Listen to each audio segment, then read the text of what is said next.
Hey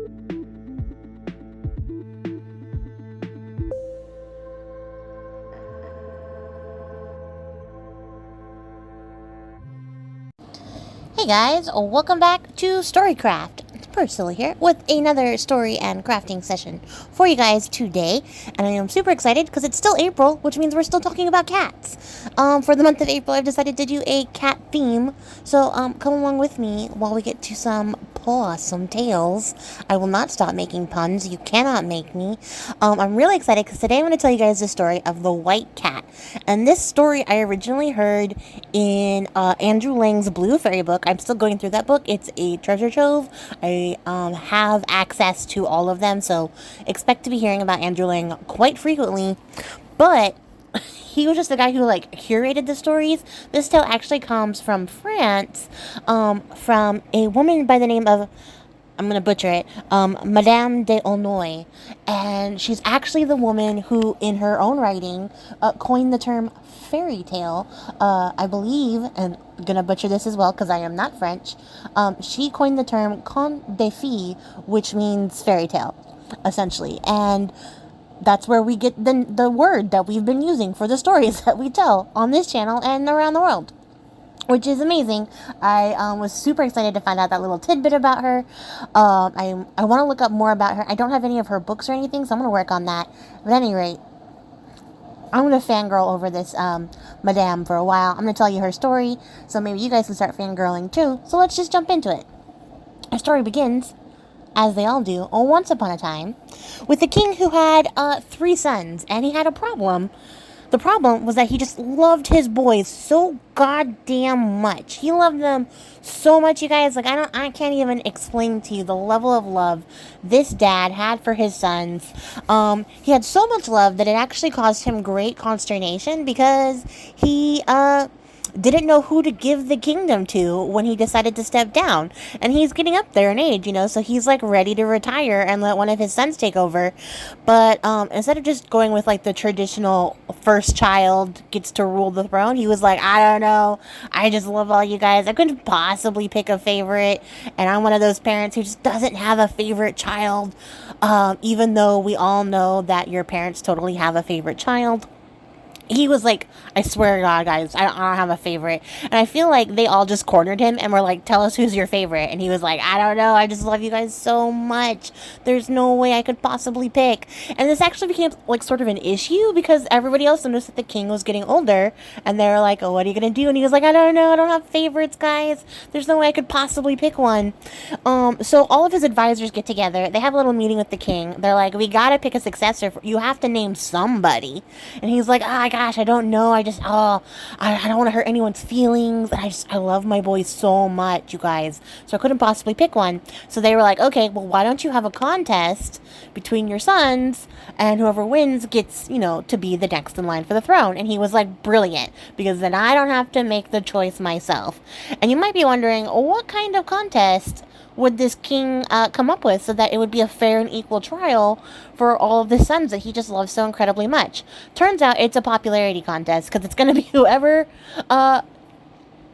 completes whatever arbitrary task he sets, he's going to determine who wins via that. So I don't think he was that torn up about picking a favorite. I think he just didn't want to be the person who did it, because he's going to be in charge of making all the decisions and deciding who wins going forward.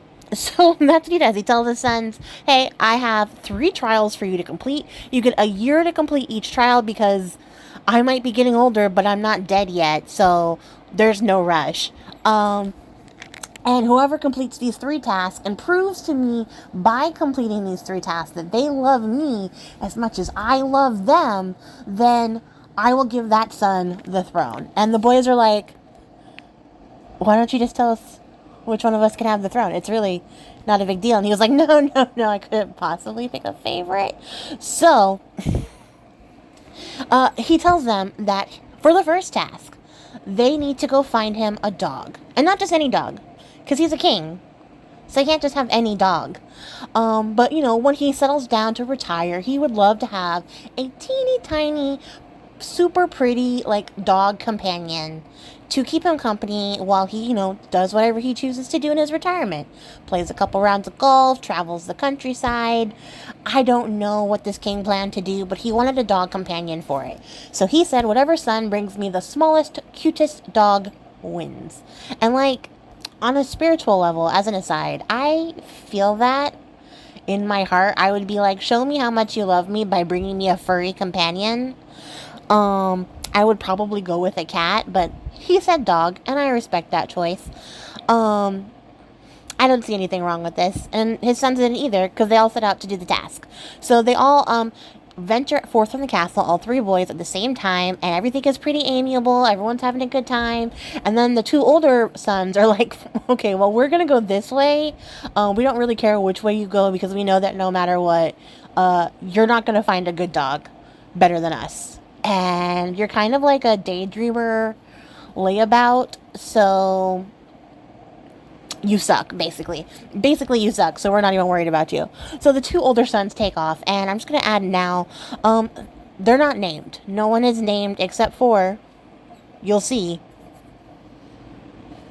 I'm not going to tell you, but someone has an actual name here. Nobody else does. So the youngest son is like, great, thanks guys, I really appreciate all the faith and confidence you have in me. I'm not that much of a dreamer and a layabout. And he heads off in the opposite direction and, goes about his journey to find the perfect, cutest, smallest, prettiest dog he possibly can. So the two older sons, they both go their separate ways from each other, and they stop at the first major city that they come to, and they go to a reputable breeder. They find a teeny tiny dog, the smallest dog in the city, and they immediately turn around and go back home. Mission accomplished.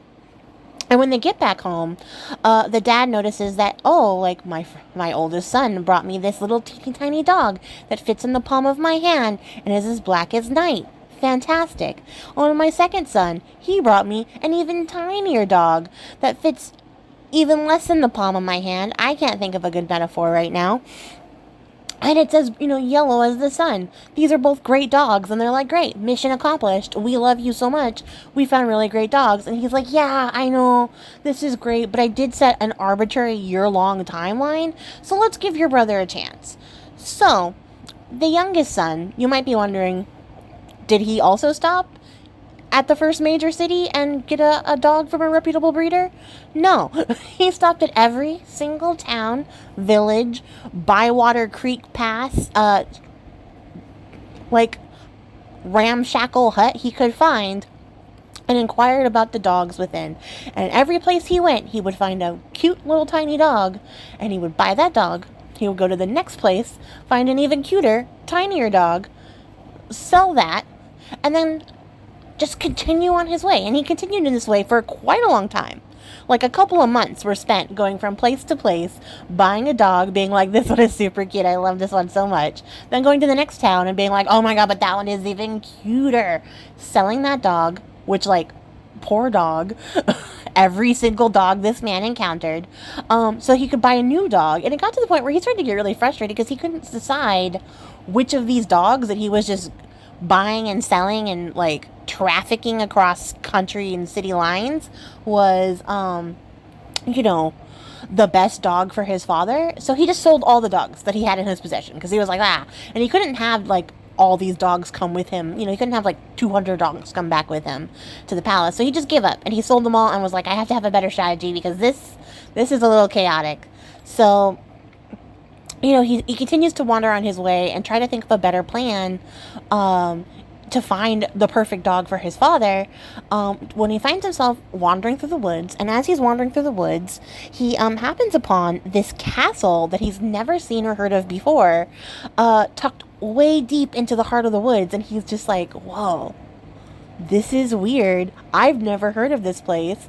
Surely some great noble lives here. And as he gets closer, he realizes it's not just a great noble, like, it's gotta be the greatest of nobles, because this castle is the finest piece of construction he has ever seen. The walls are literally made of porcelain, and they're, like, debossed, engraved, all sorts of things with these like fantastical stories along them, and he wants to like spend all of his time like looking around, seeing all the fine details of this castle, but it starts to rain. So he goes up to the castle gate, which is of course solid freaking gold. It is so shiny that it, even in the rain, looks like it's glowing because the gold is so pure and so fine that like it glows with its own light. That's how pure this freaking like door is. And he's just like amazed. Like he's never seen anything as nice as this before, but also he's like a little bit like, how has no one ever stolen all this stuff? Because you can't just decorate your house in like fantastically fine metals and carvings and jewels and all sorts of things and have nobody steal it. Like that doesn't make any sense.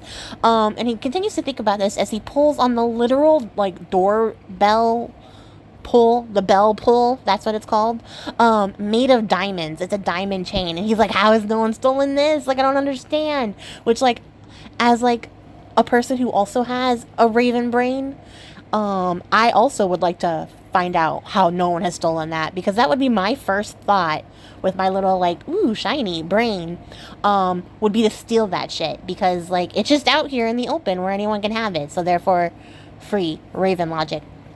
Don't ask me any questions about it. So he rings the bell, the doors open wide, and he walks inside to get out of the rain, and then realizes that nobody opened the door. There's nobody here.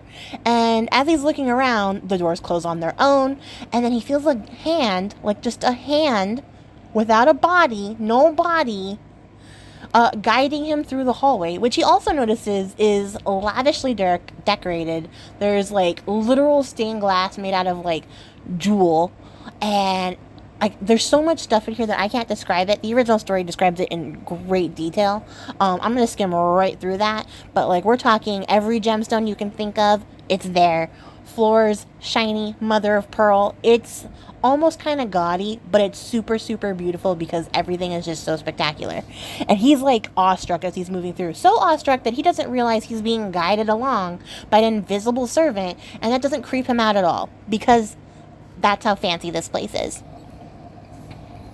So the invisible hands guide him into the dining hall, and he has a seat at the table, at the seat of honor. That's where they direct him to sit, next to the head of the table. And he looks around, and there's like a little dais, and on the dais, stage, I don't know the difference. On the dais, I'm going to use that. I'm going to go with it, commit to it.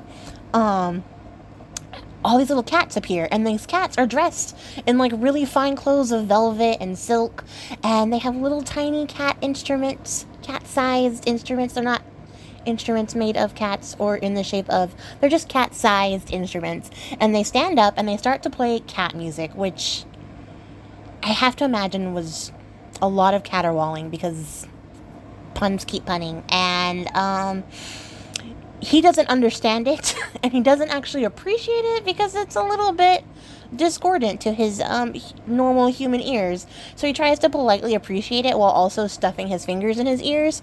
And he continues to focus on this little performance because it's charming. It's a very charming performance, even though it's just a bunch of cats like playing music and yowling over the top of it. That he almost doesn't notice that a whole court of kitty cats come in, very finely dressed, and they join him at the table. And at the head of the table is the most like beautiful little tiny, teeny tiny, precious little white cat that he has ever seen in his life. She's so precious that he's like fingers out of ears, zoomed in, and she raises her little paw, and the music stops, and she's like, that'll be enough because our guest doesn't understand the music anyways. And he doesn't ask any questions about the fact that she can speak because she's the prettiest freaking little cat that he's ever seen, and she's so charming. She has a pretty little like veiled little head dress on and her little pretty gown, and she's sitting on a little tiny cushion right there at the head of the table, looking delightful. And she welcomes him to her home, and she introduces herself as Blanchette, the queen of the cats. And he's like, I happen to be this king's son. I have no name, but I am charmed and delighted to meet you. And she says, welcome to my home. Please join me for a meal. And then she calls him the feast. And it is full of all sorts of lavish dishes, chicken, fish, a plate of mice, which make him kind of go, bleh. But Don't worry, guys, because she's like, don't worry, I have many kitchens. Your food was not prepared in the same kitchen as the kitchen that made the mice. At which point he's like, fantastic, great news. And he continues to enjoy the meal. And it is some of the best food he's ever had in his life. And over dinner, he has the most charming conversation with this little court of noble cats and the Queen Blanchette. So after dinner, she tells him he's welcome to stay the night and has the invisible servant show him to his room. He goes to bed, and in the morning he wakes up, joins her for a lavish breakfast, at which point she invites him out hunting with her. And you guys, all the noble cats, the cat lords and the cat ladies, and Queen Blanchette herself, you guys, they ride monkeys to go hunting. All these little cats use monkeys as their steeds. And I just want like a moment to reflect on this image and how freaking adorable it is. And she says, unfortunately, we don't have a horse for you, or you can't use your horse because it would scare our mounts. So we have prepared for you an alternative. And the alternative, you guys, is a little wooden horse. And the prince is like, Are you kidding me? And she's like, no. This is your steed. You'll find that it's faster than any horse you've ever ridden on. And he climbs atop the little tiny wooden horse and feels like a fool. But as, the rest of the queen's procession carries on into the woods to go hunting, this horse starts moving. And he's like, wow. And it is the quietest, sleekest, best ride he's ever been on, way more comfortable than riding a horse. And they go hunting for the day, and in the evening they come back to the palace. She feasts him again, and they have a lovely evening by the fireside while she tells him stories and he tells her stories of his life, and they're just getting along fabulously. The problem is that the prince gets so comfortable that he sort of forgets that he set out with a mission in the first place. And he just spends all of his time chatting with Blanchette, enjoying their days together, spending a lot of time together, having the best of fun, doing stuff that royal rich people do. I don't know. I'm not royal or rich. But they have a great time. And they have such a great time that basically almost the entire year goes by. And there's only 3 days until the deadline. So the prince has to leave. And she's like, hey, I don't know if you remember, but you're supposed to go home because your father wants a dog. And he's like, oh my God, like, what do I do? All I've been doing is hanging with you. How could you just let me hang out with you this entire time when I had a mission? And she's like, it's not my fault, but I do know that you had this need, so I took it upon myself to prepare what you needed for you. So you can take this back to your father. And she hands him an acorn. And he's like, this is a nut from a tree. Like, what am I supposed to do with this? And she's like, that's the dog that you need for your father. And he's like, this is really mean. Like, how could you make this joke when you know that, like, I have to come back home with something for my dad and I just can't show up empty-handed? And she's like, calm yourself. Calm down, Prince. If you will just take this acorn and put it to your ear, you will hear that there is a dog inside. And so he's like, okay, I'll just take this acorn, put it up to my ear, and then we'll see if you're full of shit. Which, like, honestly, guys, he spent like almost a year with her riding a horse made of wood that moves on its own. You think he'd have, like, the benefit of the doubt, but he didn't. He was like, okay. So he puts the acorn to his ear, and he hears this tiny little woof woof. And he's like, whoa, there really is a dog in here. And she's like, yes, of course. Why would I lie? I'm a magical talking cat that lives in a castle in the woods. Why would I lie? And he's like, you know what? That's a really good point. Thank you so much. But now I have to hurry home. And she's like, no, you don't even have to rush. Because I'm going to let you use your wooden horse to get home. It's faster than your horse. You'll be there in no time. And he's like, all right. And in fact, he does get home in no time. He gets home before his brothers are set to make their appearance on the final day of the challenge before the court. So he actually meets them outside the castle gates. They're looking around and they're like, where's your dog?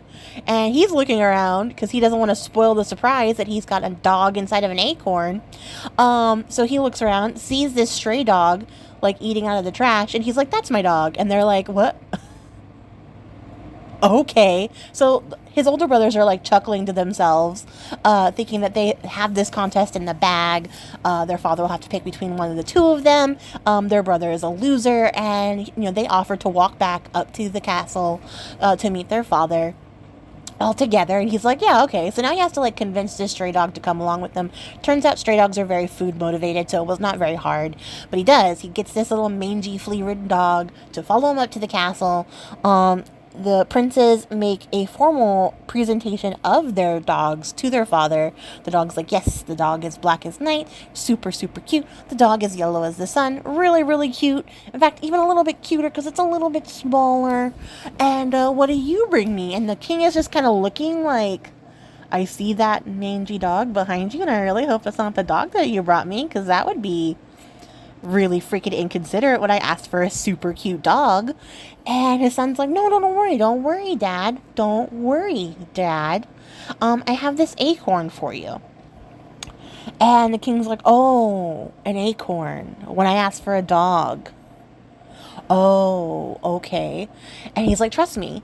So he opens up the acorn, puts it into his father's hand, and inside of the acorn, you guys, on a teeny tiny cushion, is a teeny tiny dog that jumps out of the acorn into the father's hand and does a teeny tiny dog dance.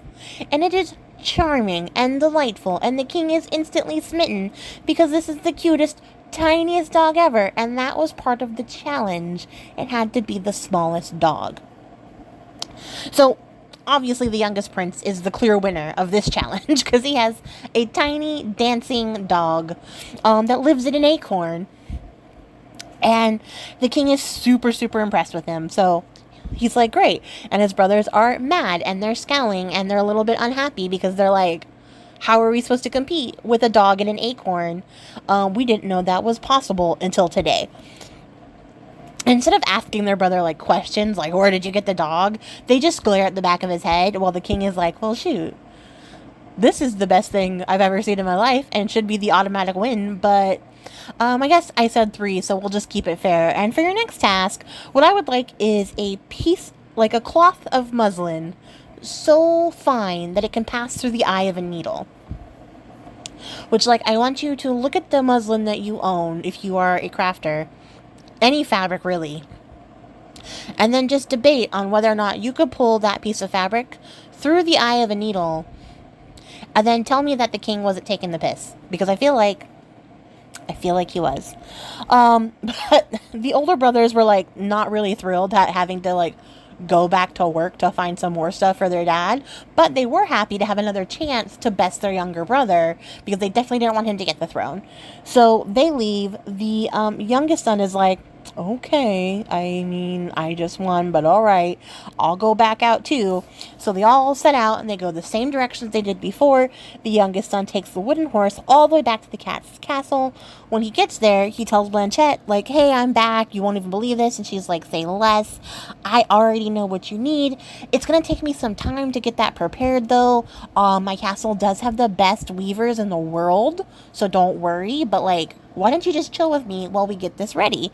And the prince is like, fantastic. I love chilling with you. It's actually my favorite thing. And they spend their days doing the same thing they did before. Feasting, hunting, delighting in each other's company, having long, deep conversations at night. Like, they're just the best of buddies now. And that's what they spend their whole year doing. Having a very pleasant, happy year together.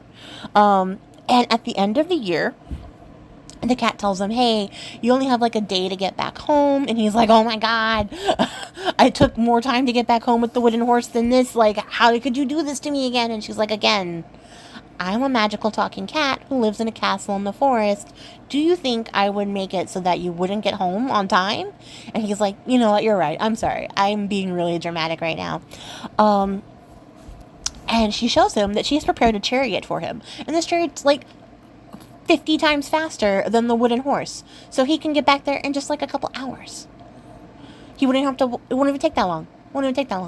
because it's super fast. It's the fastest chariot anyone's ever seen. And he's like, oh, that's a relief. So about the thing that I'm supposed to bring back to my dad. And she's like, don't worry, I also have you there. And she hands him a walnut. And she says, don't open it until you get back to the castle.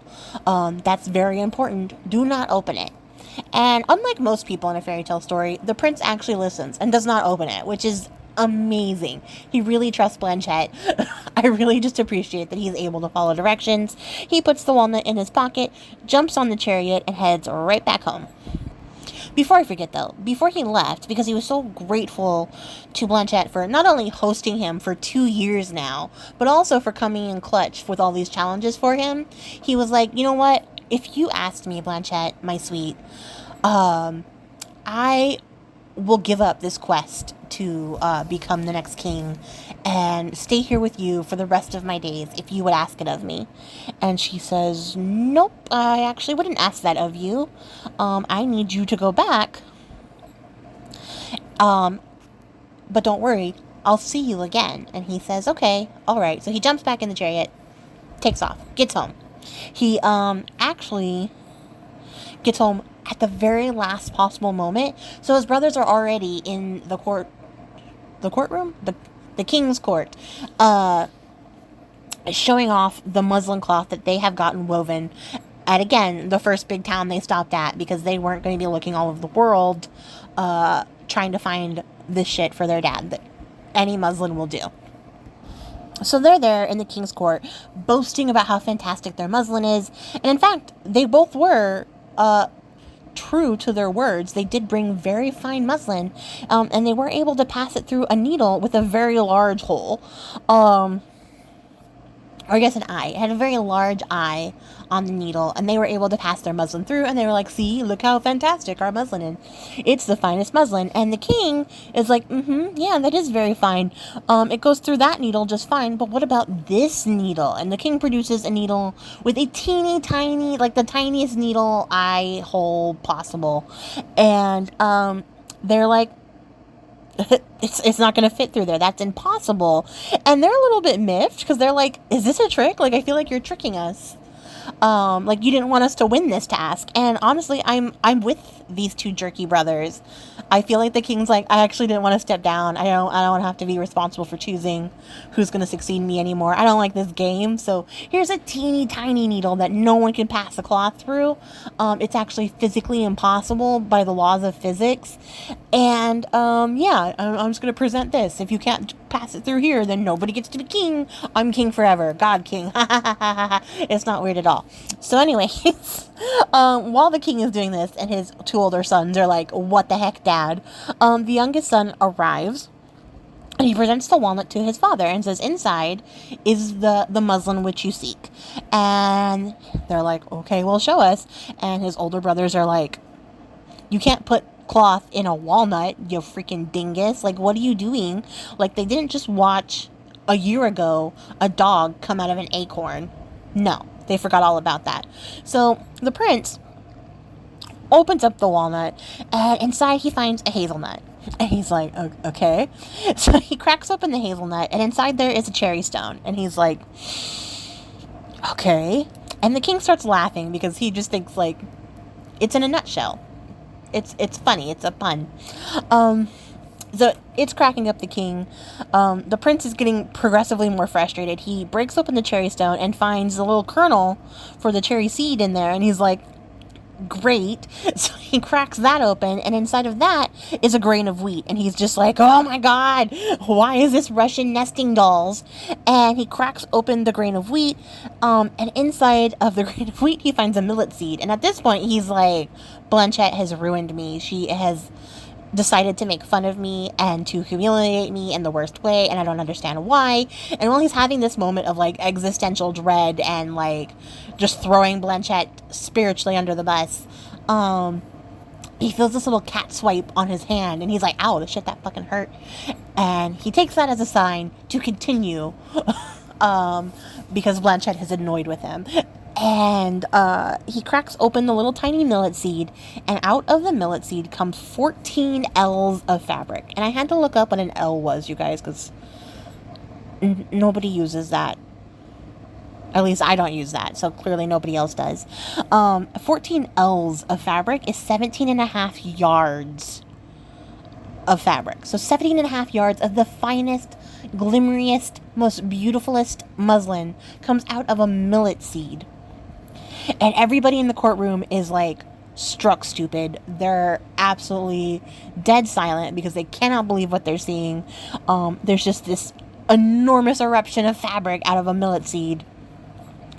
And the question that needed to be answered was, can it pass through the eye of a needle? And in fact, it could. It could pass through the eye of the needle 6 times. And the king absolutely pales, and he's just like, whoa, my God. And the other 2 princes start scowling with, like, extra scowly, angry faces. And at this point, I start to wonder why the king is so shook. This was his stupid quest, and it's being accomplished. But then I remembered the king was like, I'm going to bring out this tinier needles, and nobody can pass their fabric through this. He doesn't actually want to give up his power. This king is a liar. But at this point, the king remembers, oh, there's one more task, guys. One more task to do. And I couldn't possibly give up my throne without knowing that you were wed. Not just to anybody, though, but to the most beautiful princess possible. Because I know uggos. Like, why does it matter that she's beautiful? I don't know. But it matters to the king that his sons marry a beautiful woman. So he says, you have a year to come back with the most beautiful princess you can find who will take you to husband. And, you know, because I couldn't possibly give you guys my kingdom unwed. Like, that would be so weird. Like, who would do that? Because even in fairy tales, they hate single people. And the older princes are like, okay, this is our last chance. We're going to get this right because there's no way our fool of a brother is going to find a beautiful woman who wants to be with him. He's still a freaking fool, and we're older and better looking and cooler, so we're going to find better wives. So they take off, and the youngest prince is a little bit miffed because he's like, I won the first 2 challenges, and 2 out of 3 is kind of the winning, like, ratio. It doesn't matter if I get a pretty wife. Like, I won the other 2 challenges. I won the majority.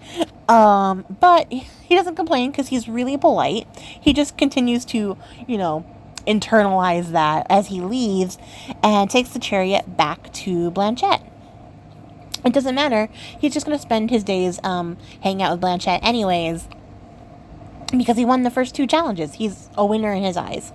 So he quickly rides back to the little white cat, and she greets him at the door and notices that he does not have a crown. And he's like, you won't believe this. My dad actually wants me to come back with a beautiful princess to get married to. And she's like, oh, well, I will look for a princess for you to take home on your behalf if you'll just spend some more time with me. And he's like, great, that's what I wanted to do anyways. So he spends another really pleasant year doing the same things all over again, hanging out with Blanchette, getting to know her very well, and, you know, watching the Caterwaul performances and, you know, having a fantastic time in a kingdom full of kitties. So when the year is up, she tells him that since it's his last night there and he needs to take a princess home with him, he's gonna have to do her a favor. And he's like, yeah, anything, of course. Like, you're my closest friend. I love you. I love all the time I spent with you. I would literally die for you. So anything you ask, I'll do that. And she's like, okay, great. Cut off my head. At which point the prince, like, nearly falls over, like, struck stupid, because he's like, what? Cut off your head? I'm sorry, you want me to kill my bestest, most cherished friend? Who's also a cute little kitty? And she's like, yes. That's what you must do for me if you would like this princess. And as my friend, you offered to do anything for me, so cut off my head. And he's like, I couldn't possibly do that. And they're like, no way, girl, no. And she's like, you have to. You just said you would kill yourself, so I don't understand why this is any different. And he's like, I can't do that. He tells her, please pick something else. And she's like, absolutely not. You need to do this for me. This is the only thing I have ever asked of you. So you need to do this now. So he draws his sword, and with like his heart breaking, he closes his eyes and swings. And he cuts her head off cleanly in one stroke. And he refuses to open his eyes because he doesn't want to see the lifeless body of Blanchette on the floor. But he's surprised when he hears the voice of the little white cat begging him to open his eyes. And he's like, no. And she's like, please, just open your eyes. Trust me. Everything is okay. So he finally opens his eyes, and he's super shook because before him is a beautiful young woman he has never seen before, speaking in the voice of Blanchette. And she continues to explain to him that she is, in fact, Blanchette. And she was cursed many years ago by the fairies who raised her, because she was taken from the king and queen of a nearby kingdom and raised by fairies all her life. And so she was living this fantastical life with these fairies, all the cool magic, all the cool things. And then they said, great, now we want you to marry this gnome prince. And she was like, oh no, I don't want to do that. He's a little ugly and a little bit old, and I just kind of want to continue having my happy life here. And they were like, you're ungrateful, so we're cursing you. And they cursed her. They cursed everyone in her court and all of her attendants. They turned them all into cats. And the curse could only be lifted if she got a man to fall in love with her and then cut off her head, which is very specific. But she's managed to do it successfully. And the prince is like, well, I do love you. And now that you're a woman, this dynamic is a little bit different. And she's like, I know. Trust. I will go home with you and be your bride. And he's like, wow, that solves a lot of problems for me immediately, conveniently, all at once. So she takes him out to the courtyard. There is a crystal carriage waiting to take them back to his father's kingdom. This carriage is even faster than the chariot, so they get there in like a snap. And he gets out when they get to the kingdom so that he can drive the chariot or the carriage himself. And the Princess Blanchette, the Queen Blanchette, however we're calling her now going forward, she stays inside of the carriage, out of the sight of everyone around them, so that her reveal can be a big surprise. And he leads the carriage, through the city, up towards the castle, where he encounters his brothers, who are also returning from their year-long away journeys with their beautiful princesses. And they do have very beautiful princesses of their own. And they all go together through the gates of the castle so that they can introduce their princesses to the king. And when they're there, the king is like, wow, your wives are so beautiful. But I happen to notice, youngest son, that you don't have anyone with you, but you do have a very fine carriage. And the youngest son's like, never you fear, I have brought the prettiest little white cat with me. And the king's like, again, you're just so strange to me, because my sons, your brothers, God, words are so hard, have brought their very beautiful princesses, and I couldn't possibly pick between the two, because now that I'm looking at both of these women, I couldn't objectify them by deciding which one was prettier. And you're telling me you brought a cat? And he's like, yep, I sure did. So he opens up the door of the carriage, and out steps Her Majesty Blanchette in all of her spectacular glory. It turns out she is the most beautiful woman in the entire world, dressed all in white, looking like the most purest, angelic, I don't even know how to describe it, but the prettiest woman of all time has just emerged from the carriage. The king's like, well, I suddenly decided that I can in fact objectify women. That woman is the most beautiful woman ever. You've won. You've won all 3 challenges. You love me the most, so therefore I'm going to give you the kingdom. At which point Blanchette's like, Your Majesty, respectfully, I'm actually a queen, and my family has 6 kingdoms to their name. So what I would like to do is give each of your sons a kingdom, and then I'll give you an extra kingdom, which will leave 3 for, your son and myself to rule over, and everyone will have a kingdom and be happy. And we'll have split up the work between all of us. It's a really great division of labor. And the king's like, well, that's even better than what I had planned, because I didn't really want to give up all my power anyways. Clearly, because I kept making the task impossible. And that evening they were married. There was a wedding celebration that lasted 4 months. Everybody went back to their respective kingdoms and lived happily ever after. The end. That is the story of the white cat, and it is bananas to me. But I would just like to point out that the youngest son was still chosen as the successor because he won the contest. So when the king dies, they're going to have 5 kingdoms because she gave 2 to her father. Well, she gave 1 to her father, so he had 2. That's how kingdom math works. But they're going to have 5 kingdoms anyway, so she's really only losing 1 kingdom in the equation. And, like, if it keeps her brother-in-laws from being, like, total buttheads about losing this contest, it seems worth it. It seems worth it. But also, she just had 6 kingdoms in her pocket, and she never came forth with that. Which also might explain why her castle was so well decorated. I don't know.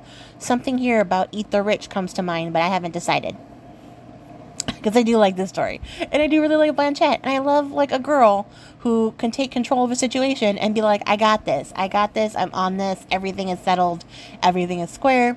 I got you. So let me know. What do you guys think? Do you think she was a benevolent ruler and we shouldn't maybe eat the rich in this case? Or do you think, like, they were tyrants who just had a bunch of kingdoms to their names? What do you think of our cat queen, Blanchett?